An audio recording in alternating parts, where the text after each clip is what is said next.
Selamun aleyküm. Bu son dönemlerde yayılıb video çıxışlar olunur. Məsələn, deputat Səyyad Aran deyib ki, mənim günahımdır, mən bu qədər maaş alıram ki, oxumuşam, almışam, ixtira eləmişəm və s. Mən neyim, başqalarının vaxtında mənə kimi ağıllı, savadlı olmayıb. Bu yayıldı çox. Siz bunun üçün mənim üçün bu təəccüblü deyil. Çünki bu hakimiyyətin nümayəndələrinin daha çox aşağılayıcı, belə deyək, özündən razı çıxışlarla rast gəlmişəm. Necə? Şəxsən özüm yox, inşallah, çünki şükür Allah ki, buna biz imkan verməliyik, verməmişik də inşallah. Amma həyatımızda bu olub bu cür hadisələr, ən az yanımızda olan adamlardan eşitmişik, dolayısıyla görmüşük və s. Bu indi Səyyad Aran deyir ki, mən ixtira eləmişim. Nə ixtira eləyib Səyyad Aran mənim üçün maraqlıdır. Yəni Səyyad Aran kimi savadlı insanlar Azərbaycanda bilsiz nə qədərdir? Onlar niyə hamısı o qədər maaş almır? Onlar niyə deputat deyil?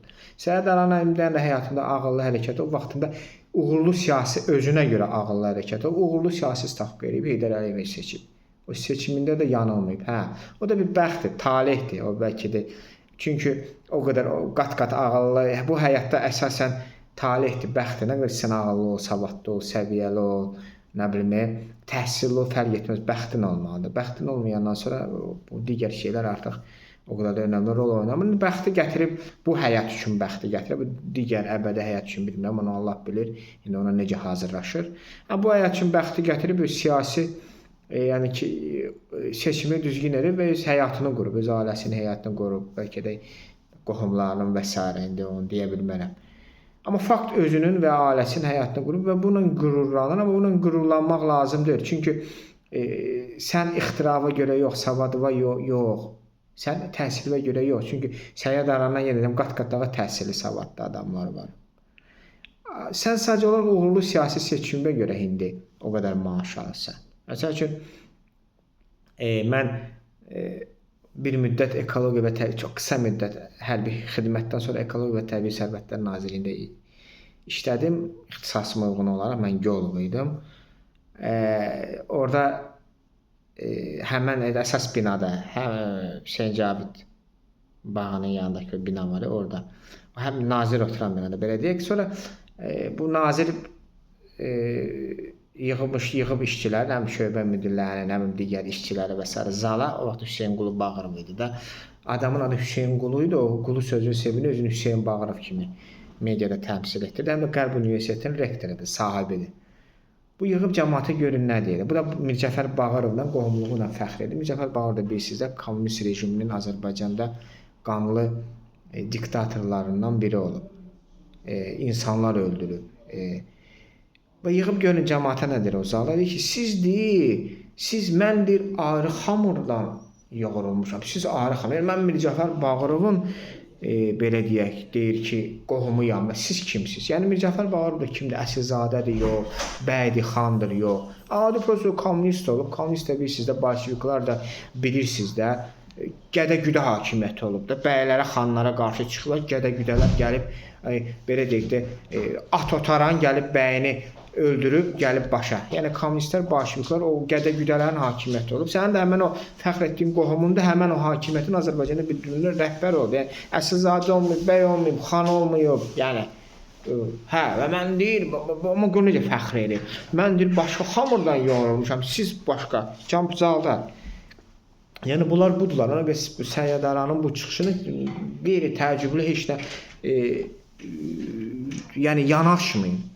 Yaxud da həmən dönəmdə mənim mərhum atam Ekologiya Təbii Sərvətlər Nazirliyinin şöbə müdiri işləyirdi.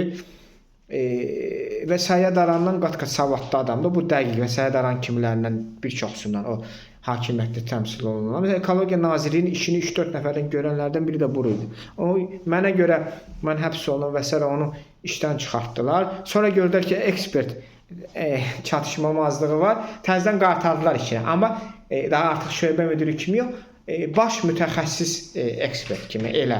Yəni ki, Və həmən o dönəmdə atam danışır, deyir, bu biz sizə Qarabağda bu meşələr yanırdı və biz də hay-huy qaldırır ki, ermənilər Qarabağda meşələri yandırır, ay, fauna, flora belə getdi, lap yaxşı. Amma necə idi? Məsəl üçün, Qarabağın kvadraturası məlum oldu da. Amma bizimkilər, məsəl üçün, deyirik, məsələn, Ağdam rayonunun meşəsini erməni yandırdı. Amma Ağdam rayonunun kvadraturasını elə verirdi ki, ağıllı adam oturub baxanda görür ki, bu necə sən deyirsən ki, Ağdamın meşəsi yanılır. Sən Ağdamın verdiyi kvadratura bütün Qarabağdan işğal olunmuş ərazilərdən böyükdür. O vaxt atam öz başında olana zəng eləmişdi ki, məsəl üçün Ağa Mahmud müəllim, bu ayıbdır da, bu patriotluq yaxşı şeydir, amma bu psevdo patriotluq. Sabah erməni Qarabağın kvadrat kilometrini göstərəcək və deyir ki, bu Azərbaycanlılar yalan danışır. Bir biabır olacağıq da. Yəni, bir şey olmasa bu rəqəmləri verəndə düzgün verək. Biz bilək ki, Qarabağın nə qədər kvadrat kilometri var, yanan Ağdam rayonunun meşəsinin nə qədər kvadrat kilometri var və s.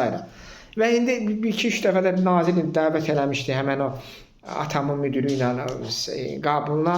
Atam indi deyir ki, belədir. Nazir nə deyir? Mən səni bura çağırmamışam, mən ağıl vermək. Yaxşı, onda nəyə görə çağırdı? Yəni, bunlar belədir. Bunlarda Mani Veliçidir. O Louis de Funès-in bir filmi var, Mani Veliçi.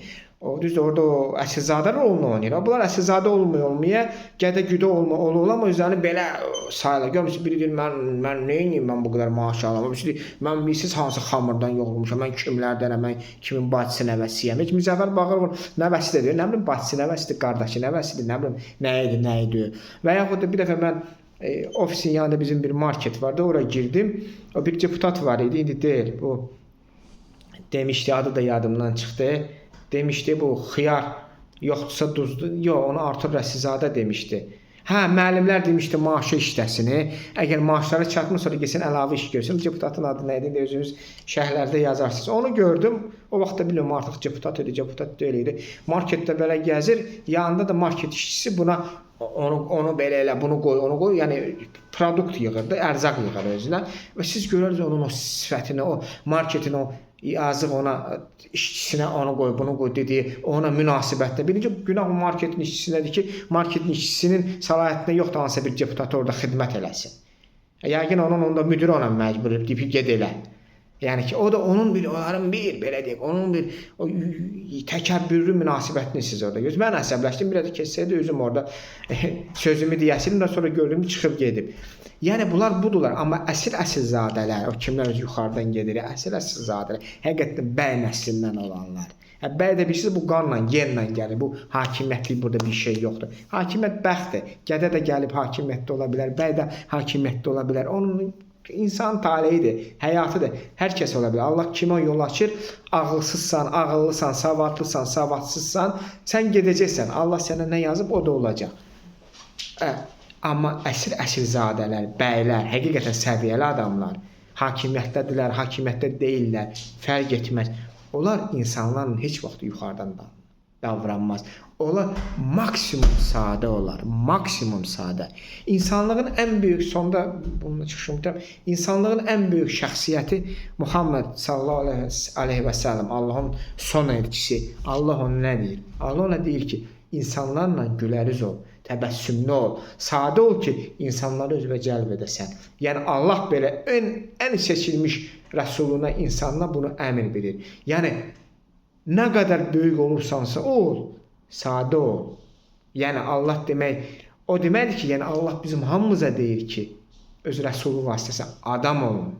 Adam. Adam olmayandan sonra hansı vəzifə daşıyırsın, xeyri yoxdur.